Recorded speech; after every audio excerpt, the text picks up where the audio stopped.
Mathieu, vous signez des articles sur age-bd.com. La BD, c'est votre truc. Vous vouliez nous parler ce matin d'une BD importante. Importante parce qu'elle livre un message important.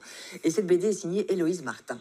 Oui, alors Héloïse Martin, c'est un nom qui vous dit peut-être quelque chose. Vous l'avez certainement déjà vu quelque part, puisque cette jeune actrice, à 18 ans, elle a décroché le rôle de Tamara, un film adapté de la bande dessinée du même nom, qui sera suivi par un deuxième volet 2 ans plus tard.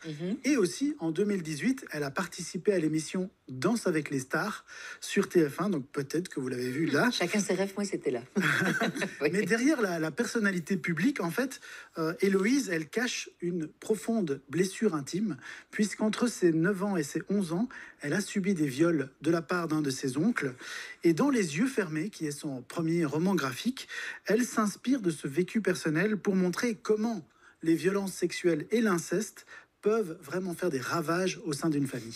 On ouvre la BD et au début ça démarre plutôt bien, un Oui. repas de famille. Oui, au début, tout va bien. Émilie, qui est l'alter ego d'Héloïse dans l'album, elle retrouve ses grands-parents dans un village de montagne pour fêter leurs 50 ans de mariage. Toute la famille a prévu de se retrouver. Il va y avoir des grandes tablées, des baignades en rivière, des jeux de société. Donc le week-end s'annonce absolument parfait. Mais rapidement, on se rend compte que Émilie, elle est perturbée par la présence d'un des invités. Oui. Et en le revoyant, elle n'arrive pas à faire comme si de rien n'était, parce que les agressions sexuelles qu'elle a subies étant enfant remontent évidemment à la surface. Alors petit à petit, la tension monte dans l'album entre Émilie et plusieurs membres de la famille, parce qu'en gros, elle ne comprend pas comment cet homme, qui a été condamné par la justice pour pédophilie, puisse être là, au milieu d'eux, et partager les jeux des enfants présents. Oui. Et donc c'est un huis clos à ciel ouvert, dans lequel Émilie, elle va essayer en fait d'ouvrir les yeux des membres de sa famille, notamment ceux de sa grand-mère, et elle leur demande de choisir. En gros, elle dit: qui est-ce que vous voulez garder à vos côtés, la victime ou le bourreau? Oui, et c'est très délicat parce que c'est elle qui passe pour une folle au départ, hein, une caractérielle qui ne Exactement. s'adapte pas à la société. Et c'est ça la difficulté. C'est basé sur une histoire vraie, j'imagine alors. Donc, les faits et les personnages présentés dans cette BD sont de la fiction, donc c'est fictionnalisé, mais bien sûr, ils sont basés sur des éléments qui sont tristement véridiques, puisque l'oncle d'Héloïse Martin, il a été jugé, il a été condamné pour ce qu'il a fait, mais il continue d'être présent aux repas familiaux, aux fêtes d'anniversaire, à Noël. Et du coup, Héloïse, la vraie, elle ne voit plus ses grands-parents, ses oncles et ses tantes depuis 7 ans. Donc elle a choisi, elle a dit: moi, tant que vous l'invitez, je ne viens plus. Sa famille, elle dit: mais ton oncle, il a été jugé, il a changé, il faut passer à autre chose. Mais pour elle, c'est inacceptable.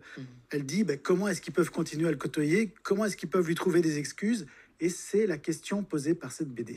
Son objectif à Héloïse Martin, c'est quoi? C'est lever un tabou? Oui, avec cette BD, clairement, elle veut aborder un sujet tabou, puisque les chiffres font quand même froid dans le dos. Hein, quand on regarde en France, un enfant sur 10 est victime de violences sexuelles, c'est énorme. Oui.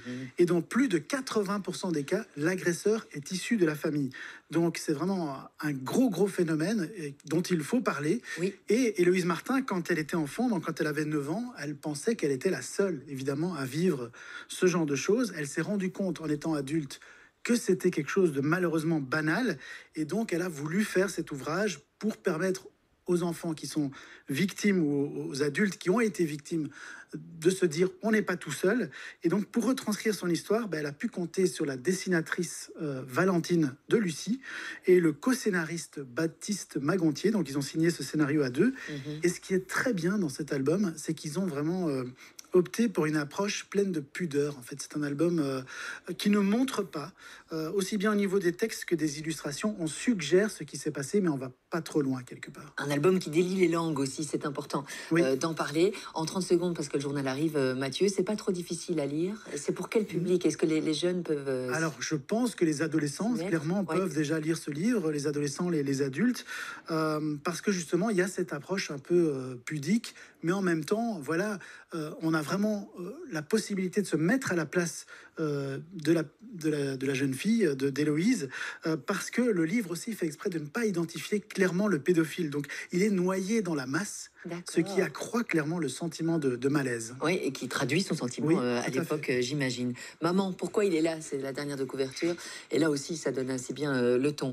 Merci beaucoup, Mathieu. 2 albums à remporter, Les yeux fermés ou encore Qui laisse passer la lumière. Envoyez vos SMS au 6003, démarrez votre message par BD, suivi de vos coordonnées complètes. Bonne chance.